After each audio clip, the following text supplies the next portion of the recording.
Good afternoon, everyone. This is Nilanjana Mazumdar from People Matters, and we are back with our Masterclass series on the topic the new skilling mandate in partnership with Skillsoft. The very first session today will talk about bridging learning and practice in a hybrid world.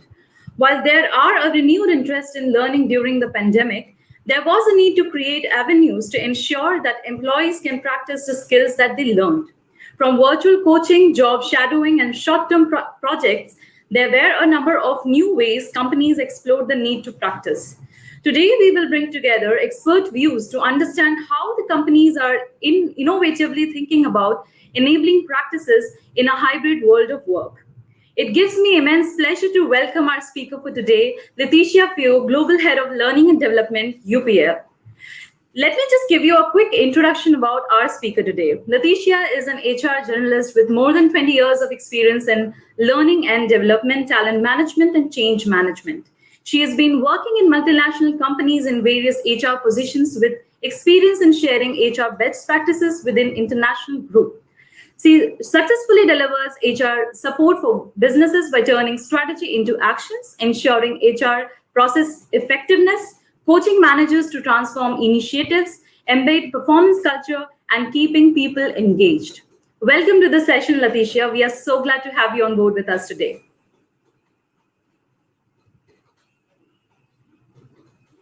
So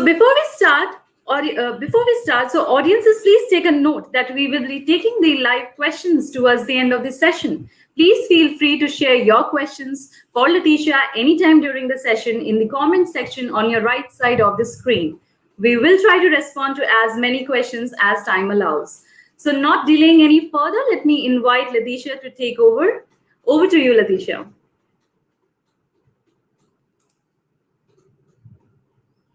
I think, Leticia, you're on mute.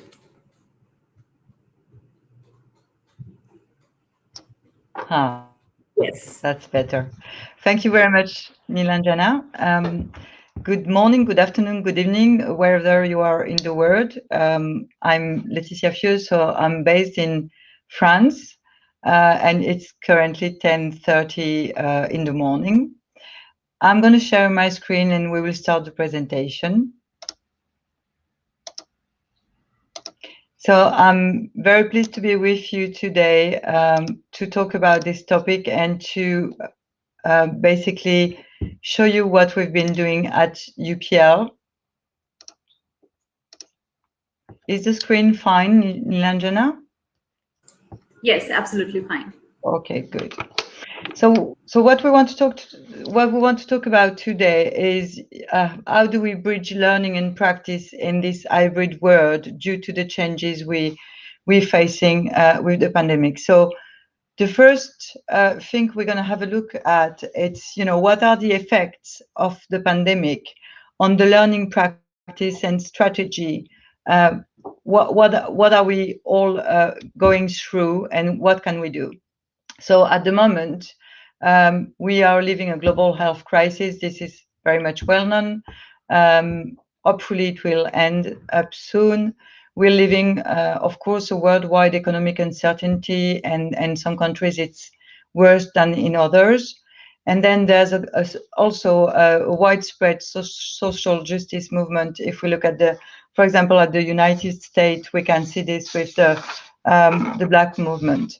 So that these topics these key elements are mega trends, but they are really impacting our work, and we need to take this into account. Of course, when we talk about the global health crisis, and this is something I will discuss later on, we cannot assume we're all living the same things at the same moment, because this pandemic didn't hit all the countries at the same time. So this is something we will need to address when we'll be talking about global practices.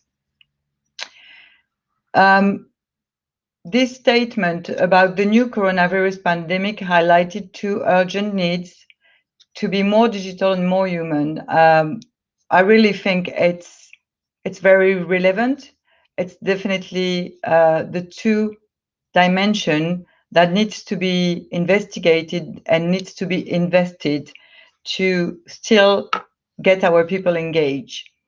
The digital will be, when we talk about digital, we will be talking about the tools, of course, and what type of tools can we use, but also about the capability of our workforce to learn and work with more digital tools. So these are the two elements.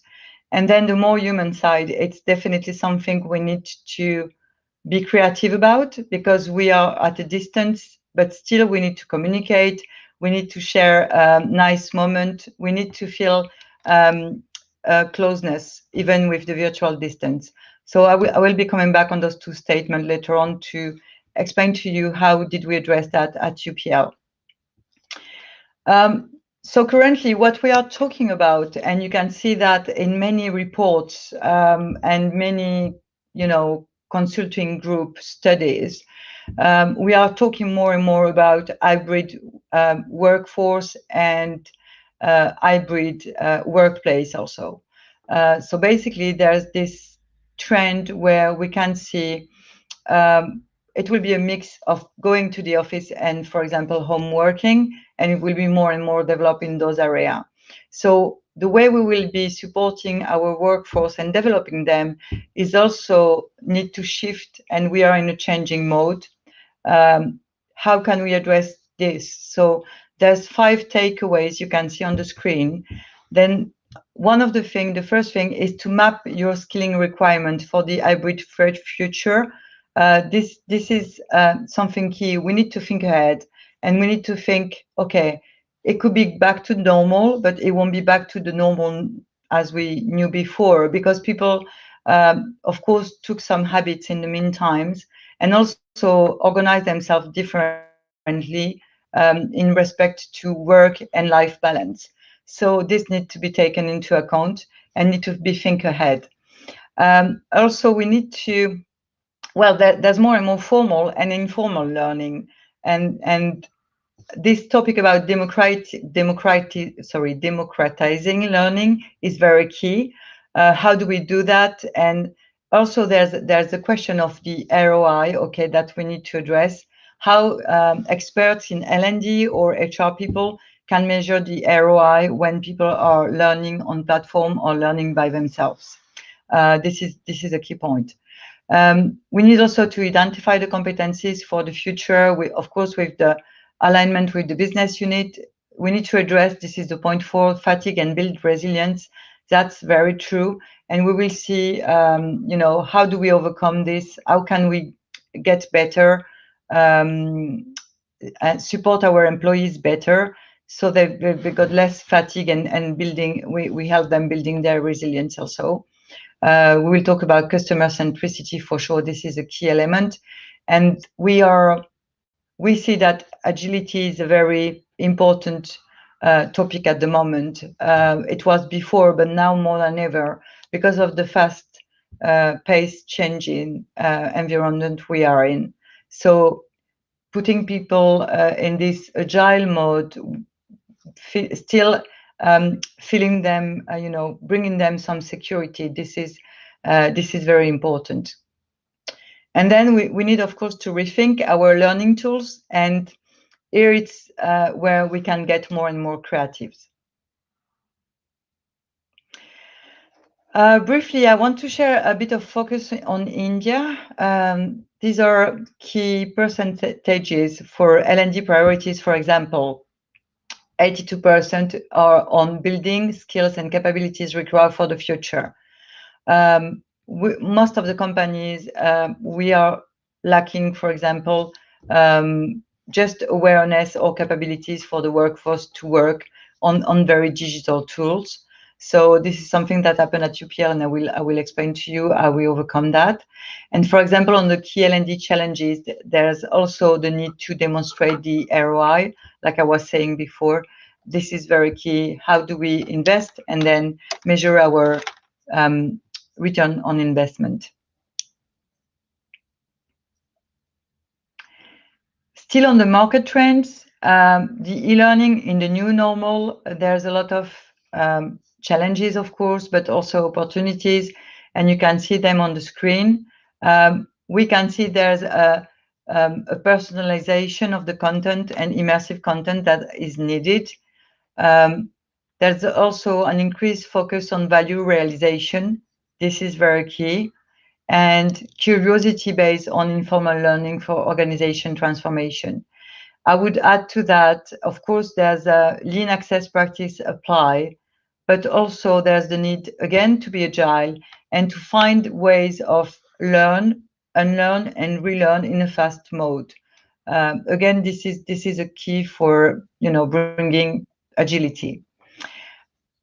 With these new mega trends and the changes, there's also new mindsets in the new normal, and people have shifted, and we've got some elements such as team collaboration mindset. This is very important. We need to bridge people together. We need to still keep the team spirit. It's important for them. There's this idea of constant upskilling. That is very, very important, the growth mindset.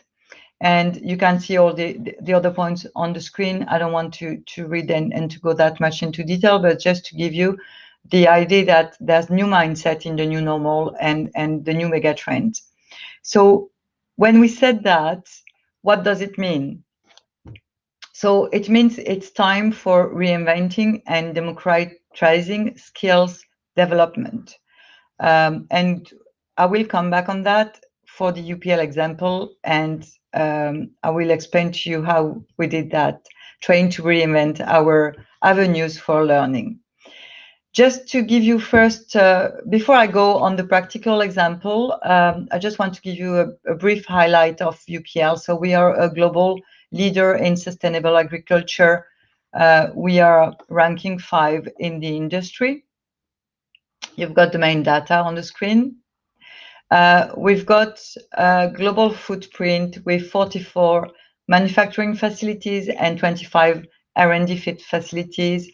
We are based in 138 countries all around the world.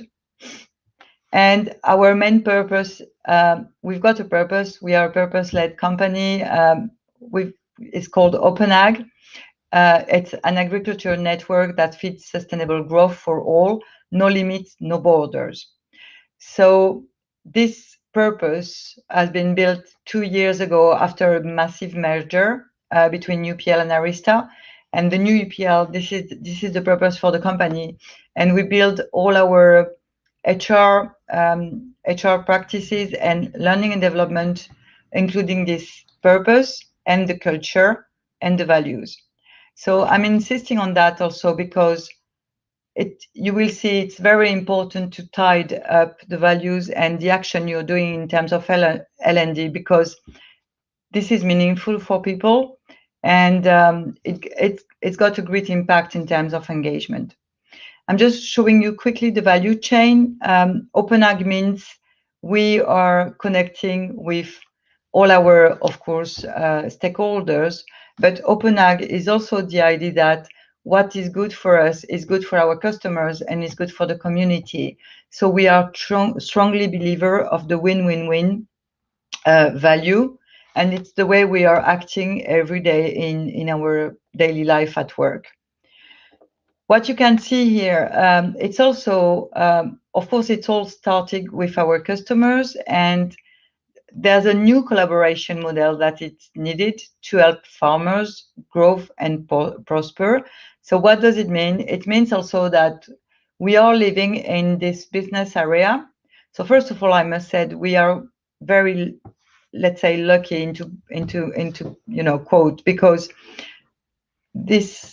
we've been affected, of course, by the pandemic, but we are in the business area where our products are essential, and they are essential in the food chain.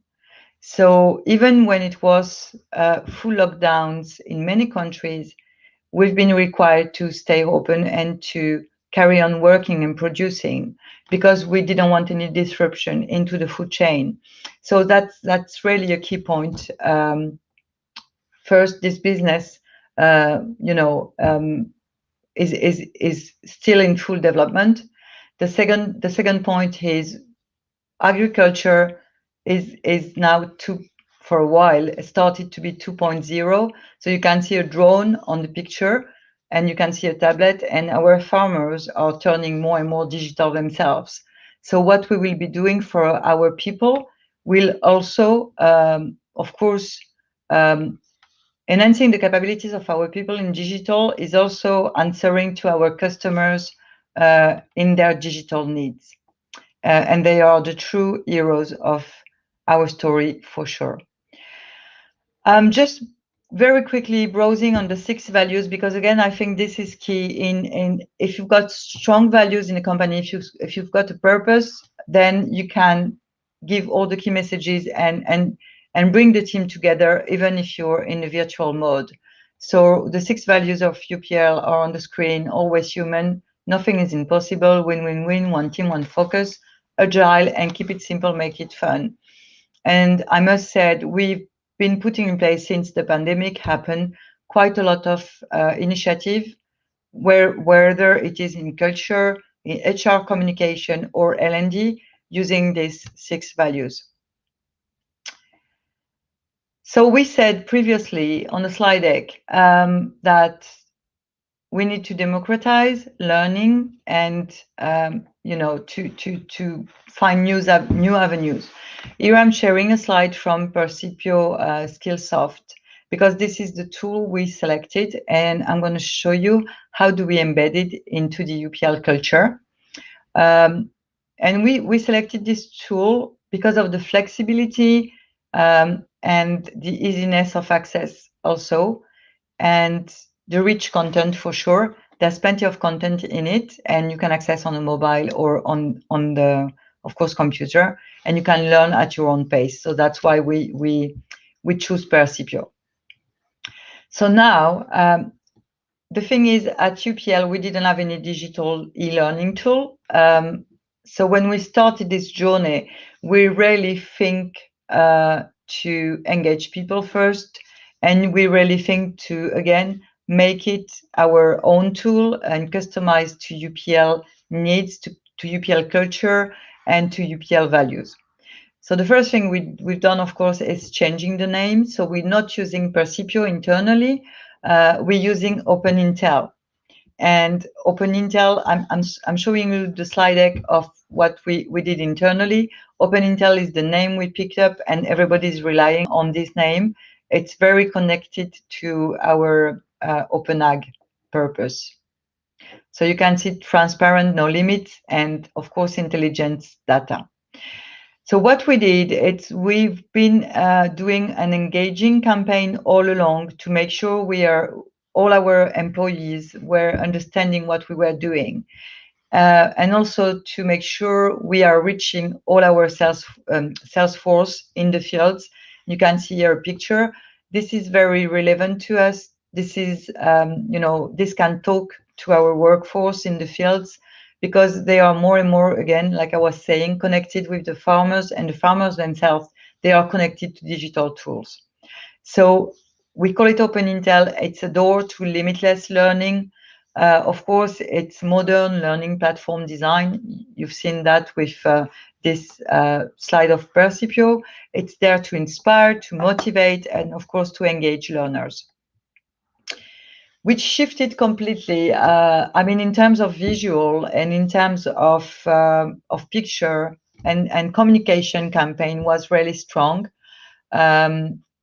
We didn't want to use any picture of computer or anything that could remind that you get sit on your desk, because that's the shift we want to give in the learning practice, is really to show, okay, you can learn wherever you want, whenever you want, and you can learn with your family, or you can learn by yourself. And when I'll be coming to the result at the end, I will share with you some very nice examples we are very proud of. But this really touched the emotions and of course it was different than what we normally do. So we used a lot of these pictures, which were not really business related, And here you can see the advantage of Open Intel. We put, we of course we enhance and we promote. And this is really tied up again with our values. When you learn, you win, the business wins, and the customers win. So we are really on the win-win-win aspect again. It's growth for everyone. What I want to say also, it's that, of course, it's a design modern learning. So you've got plenty of things. We've got curated catalog, multimodal, accessible. So that's really what Percipio is offering. But again, it's about being able to learn quickly, relearn and unlearn. This is really fast pace and agility. What I want to say also and share with you, it's that you cannot, I don't think you can do today, you can engage today people on learning if you don't promote your learning. The way people are looking at learning has completely changed with this pandemic. You don't want to be sitting in front of the computer for ages. You don't want we already all spend a big amount of time in front of our computers. You don't think really to, even if you think after the pandemic, I don't think any of you see us going in a classroom and get a course for all the day. So it's where really the ways of learning are changing. And because of the situation currently, some countries are in lockdown, some are not in lockdown. Some countries, there's curfew or not. It's very, very, it's not the same everywhere. Then you need to promote your learning, and you need to promote your content also, because people are receiving a massive amount of information through emails and through even the phone or everything. And it's often too much emails, too much connection. So it's a paradox, because we need digital, but also, like it was said at the beginning, we need human touch and we need human interaction. So we also need to think at having learning space for our people that allow them to get out of the computer, basically. So we want people to get on learning courses, digital ones, but very short ones. We don't want them to spend ages in front of the screen. They need to do some a lot of other stuff.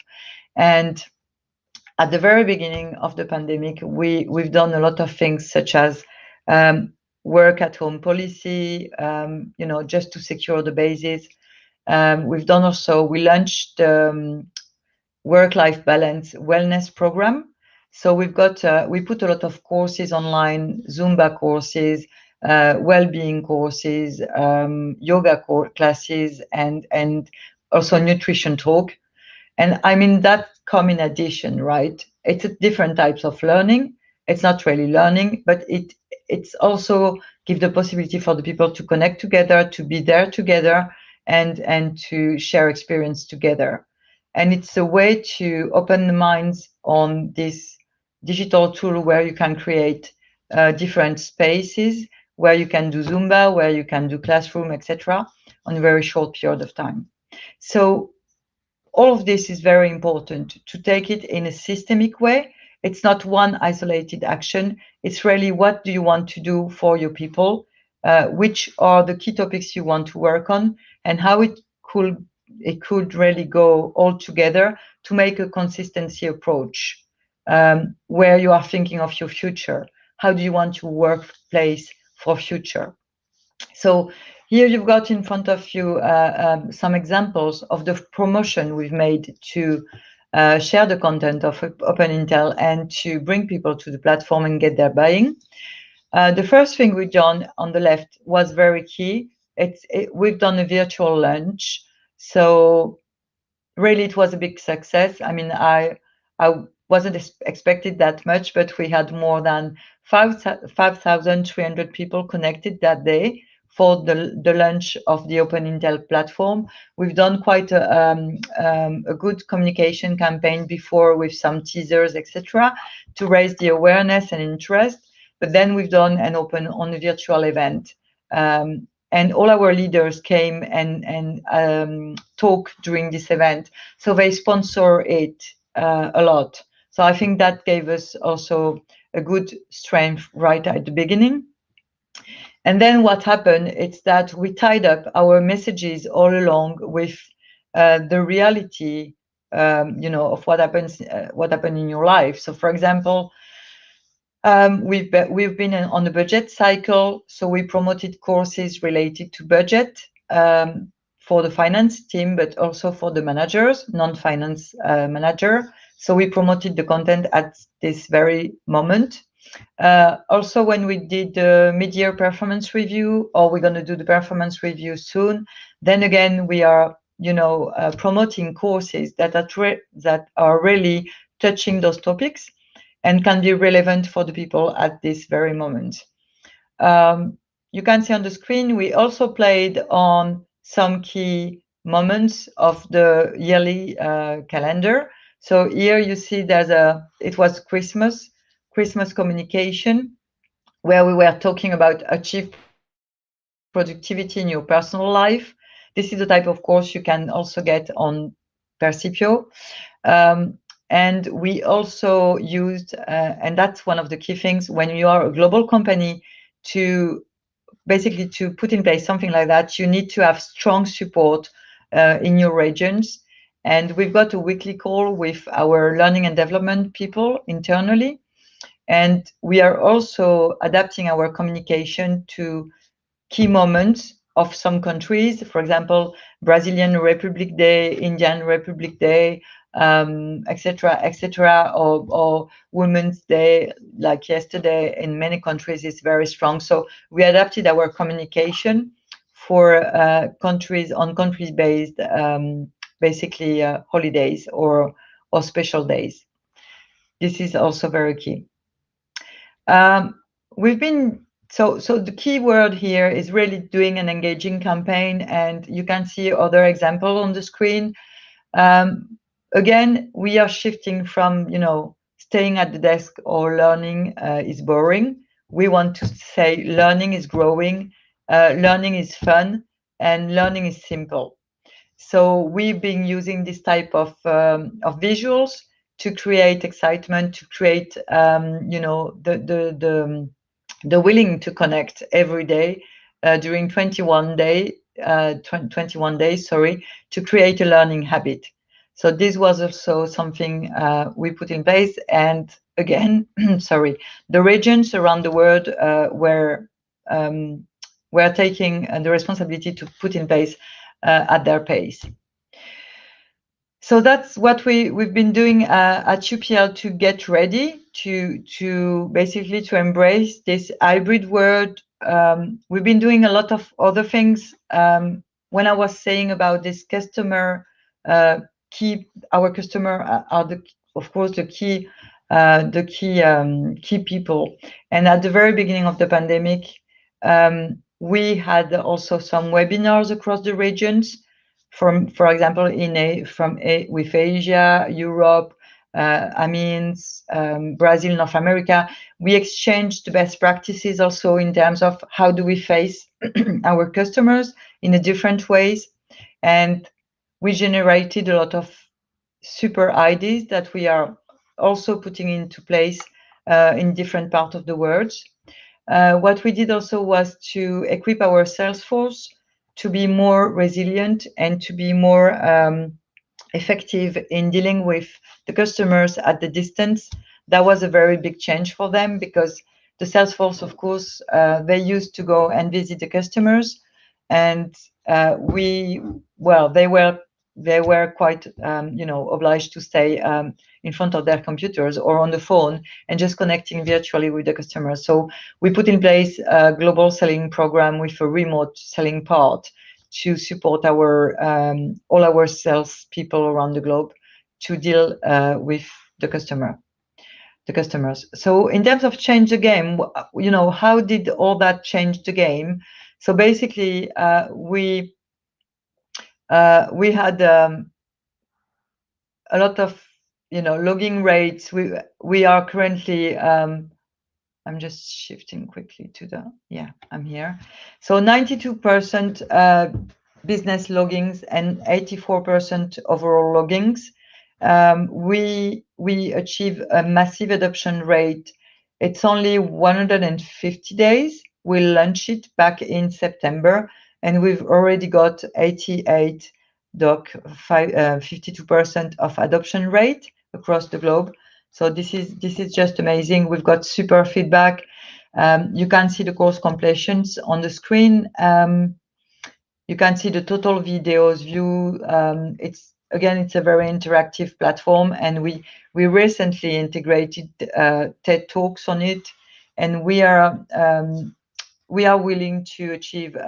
This platform, Open Intel, will most probably become to us the one learning platform solution. So we are also thinking of developing it, putting our product training on it, and of course making the offer richer. Okay, so that's the user per day. So we've got sort of 7 courses per person completed by, because we've got this number of courses, which is quite high. So we've got 1,887 people completed this big amount of courses. So it's around 7 courses per person, which is very high. And then, yeah, like I was saying, it's high course completions in 150 days. So you can see the data.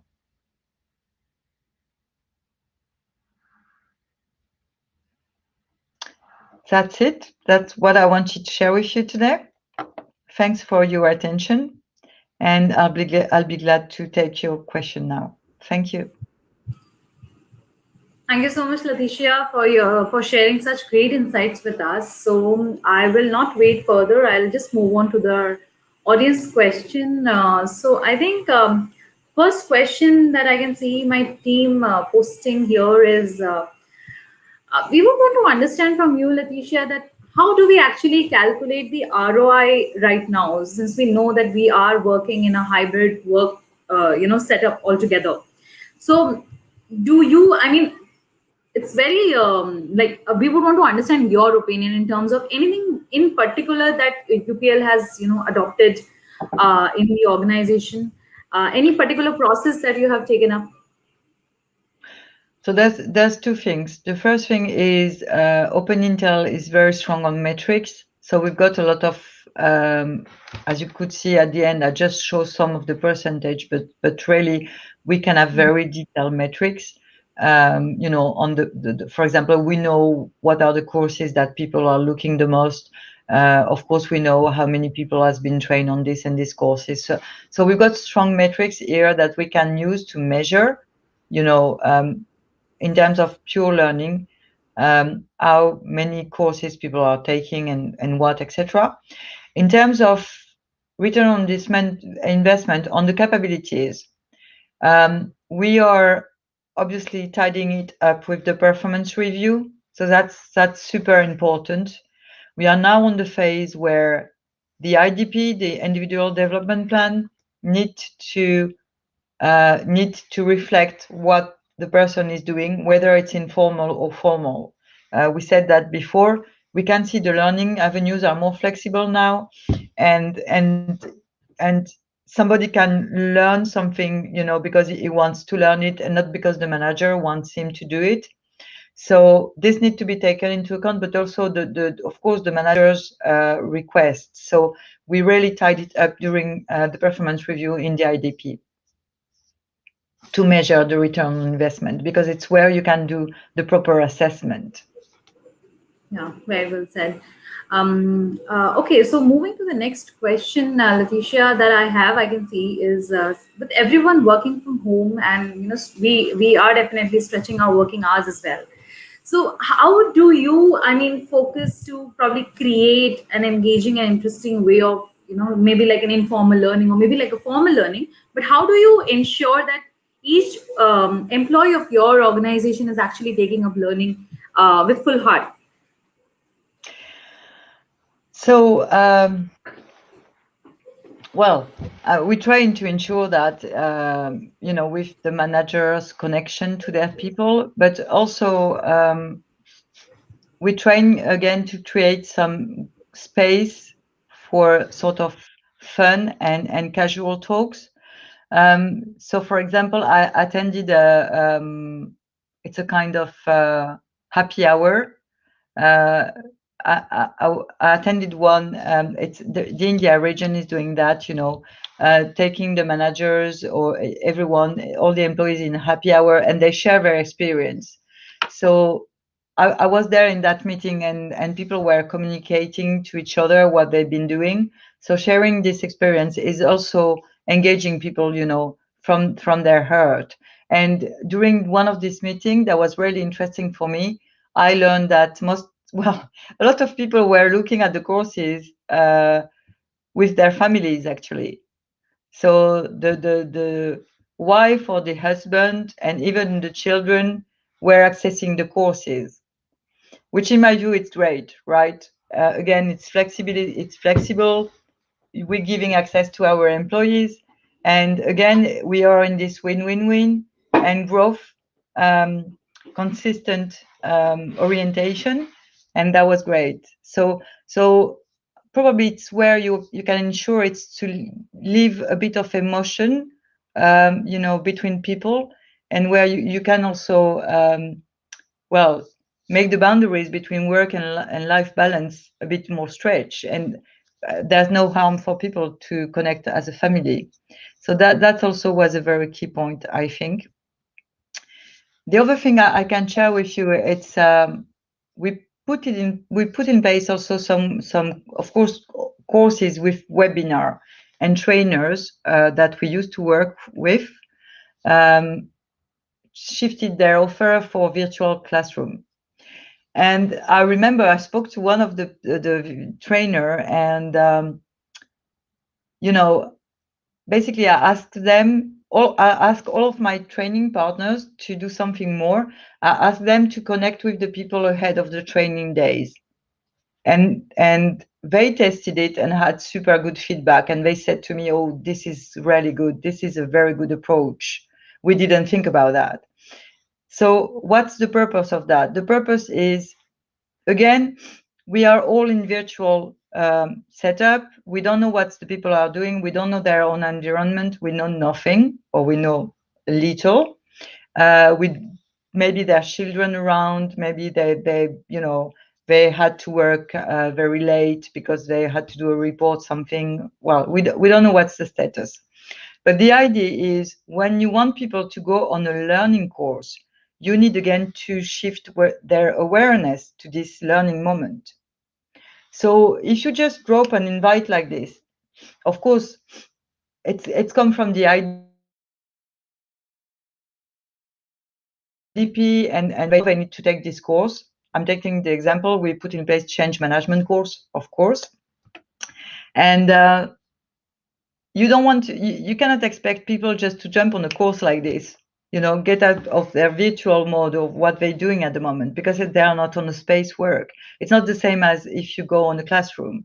So you need to really to prepare mentally people. It's a little thing, but it's a good thing. It's a, little things makes big differences, and this is one of them. So they were invited. For example, after that, my training partners were invited, every participant, for a short warm-up introduction, 15 minutes ahead of the training day. So why do we do that? Because it's human connection.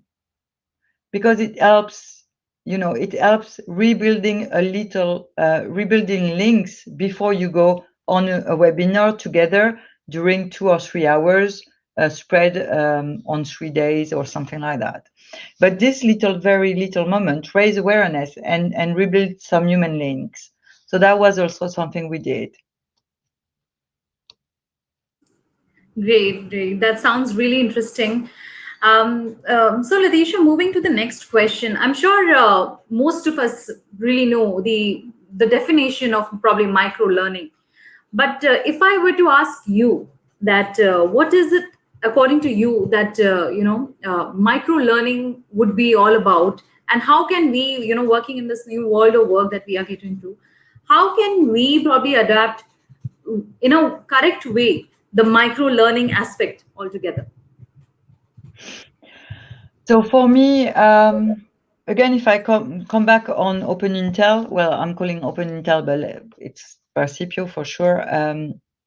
This was something the tool is providing, and the tool is providing this in a very good way,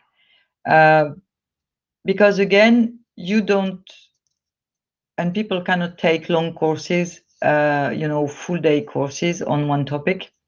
So what the platform is offering is really this micro learning bits where you can connect, you can do a part, you can do 3 minutes, you learn something, and then you can stop, or you can come back, or you can do several ones in one go and reach the 20 minutes.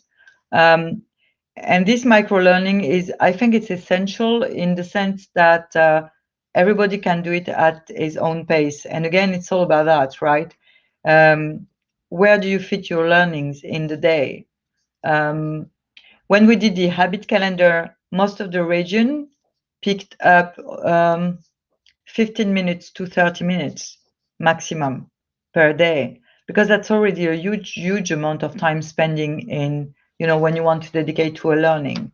So those micro learnings, again, thinking of this hybrid world, and hybrid workplace,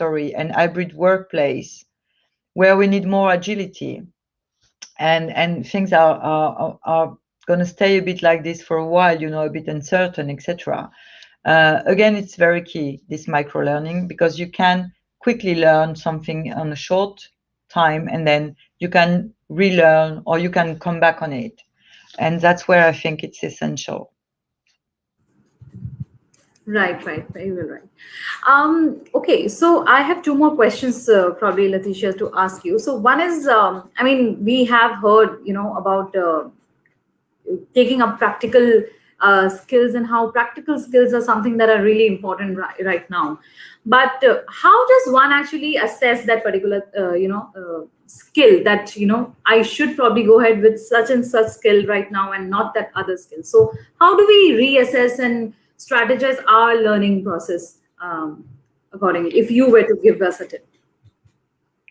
Okay, so first, we are doing an assessment of our learnings for sure. So this needs to be developed more for Open Intel, but for all our courses, of course, we're doing an assessment for sure.